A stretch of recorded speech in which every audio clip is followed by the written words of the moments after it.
For today's skill breakdown, I decided to cover Sir Tristan.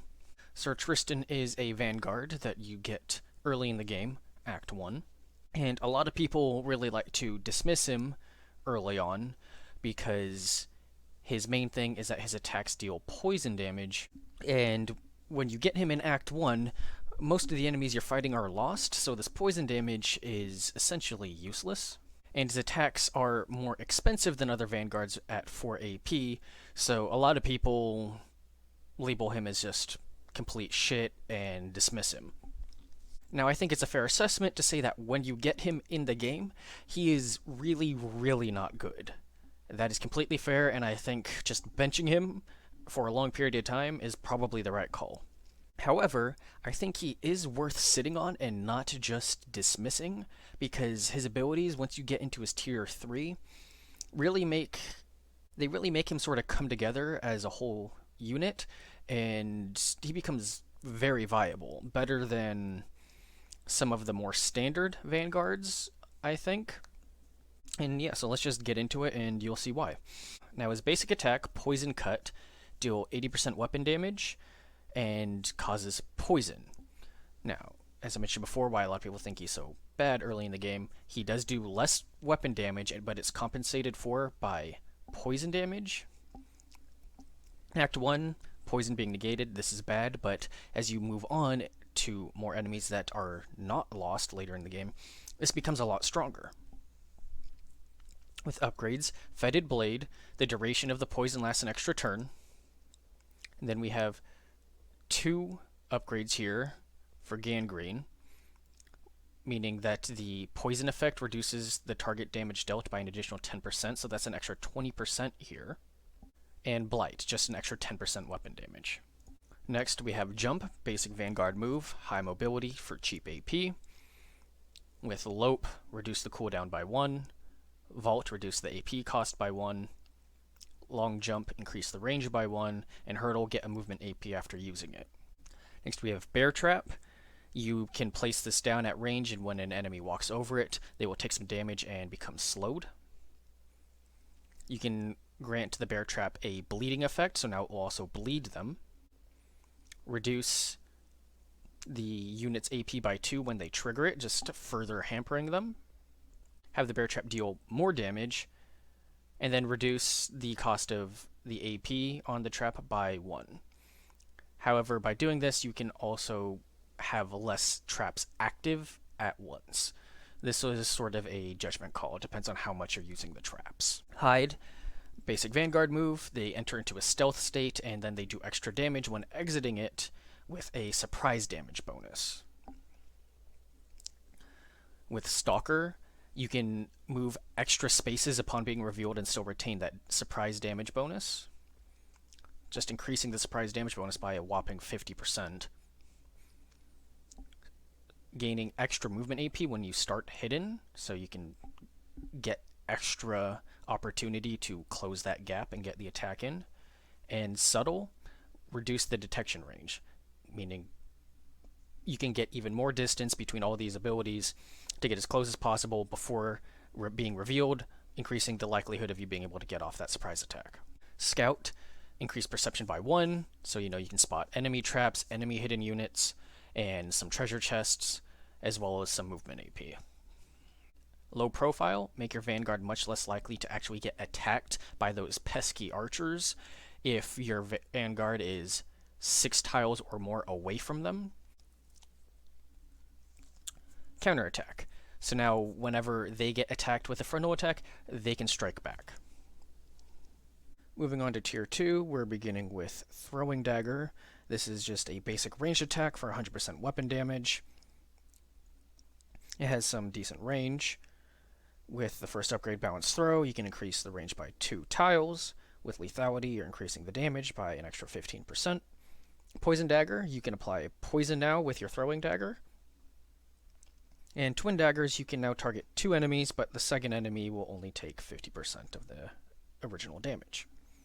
Next is Gas Trap.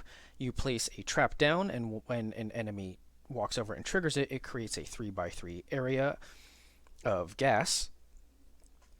Units that start their turn in the gas for the next 2 turns will take 25% weapon damage.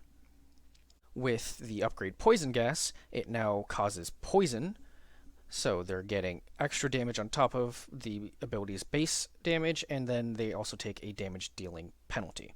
You can add on to this with Enfeeble. They now become weakened and deal 33% less damage, so now there's 2 sources of their damage being reduced. Corrosive Gas, now they are losing 5 armor as well, is taking health damage.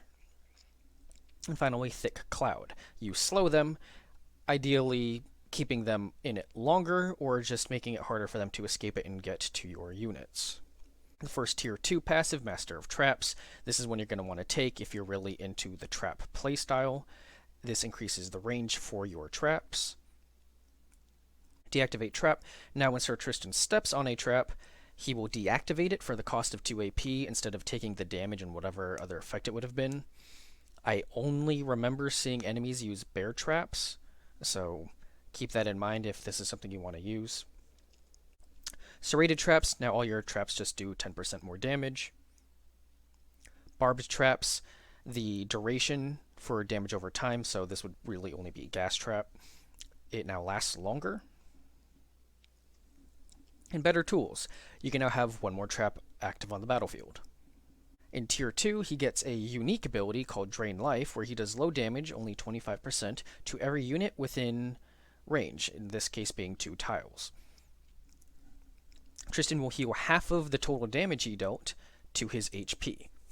This is a move you don't really want to be using offensively, but as a recovery option in case he does take some damage. The first upgrade is Reaper, and now does more damage, which means you're healing more. Everlasting Hunger, reduce the cooldown by 1. You can use it more often. Hopefully you won't have to need it super often. Devourer, this one's probably the most important if you want to use this ability, as now you're healing for all the damage you deal with this ability. And Harbinger, the range is extended by 1, which means potentially more targets, which means more damage, which means more healing. Getting on to the Tier 2 passives, we have Robust, a basic defensive, extra health, extra vitality. And then lastly, we have Scout again. Moving into Tier 3, we have the standard jumping attack, a really solid damage dealing move with some range. With Hit and Run, you increase the damage by 25%, and this can combo off of a surprise state. Nimble, reduce the cooldown by 1. And Long Rush, increasing the range by 1. Last, we have Recoil, where you knock the target back. Our first Tier 3 passive is Backstab. You're just getting a flat 30% extra weapon damage to backstabs. This one is a must. As well as the upgrade Finisher to get an extra 10% on top of that. Ambush, an extra 20% if it's also a surprise attack. This is very common and something you want to be comboing together as much as possible. Another must-have. Focus Strike, you get plus 5 armor piercing. This means you're ignoring 5 of their armor when you're doing damage. Mutilate, now your backstabs also apply vulnerability, so now they're taking 20% extra damage from all sources. I think this one is great. Now his unique passive, this is really where Tristan gets his glow up. Decrease the AP cost of skills causing poison by 1. With this, now his basic attack, because it has poison baked into it at base, now costs 3 AP just like every other Vanguard's basic attack.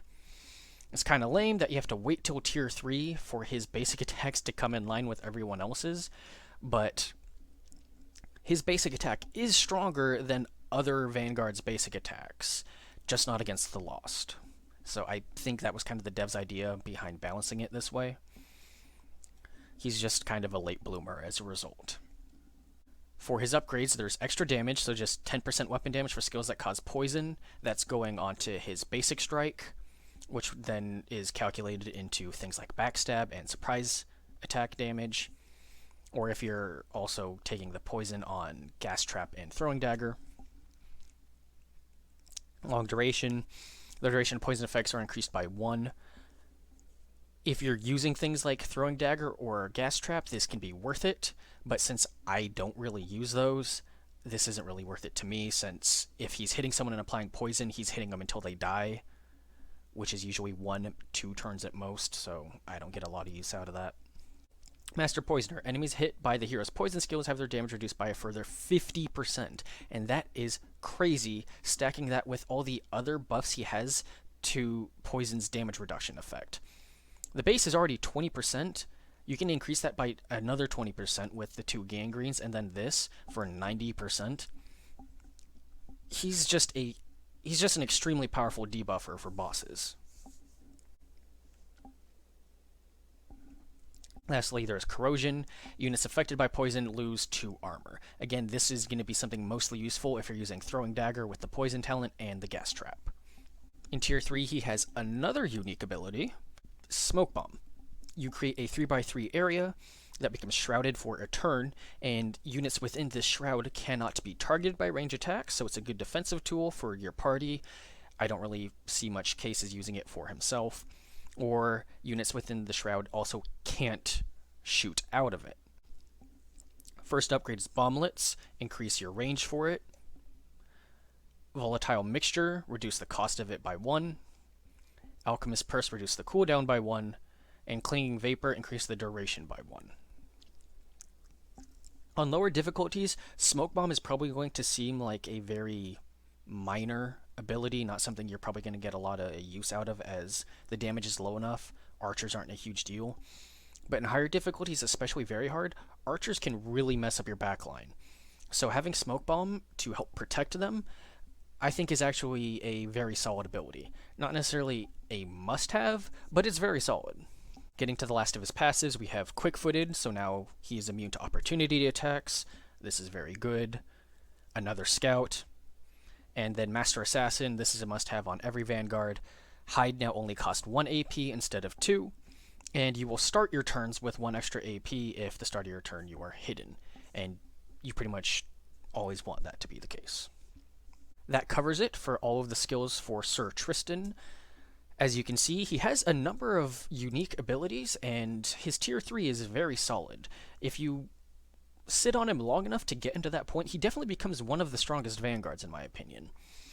For me, it's kind of between him and Lady Boadicea. I understand that when you first get him, he's kind of dead weight, but he really is a late bloomer and can really come into his own and shine if you're willing to just have him sit on that round table slot.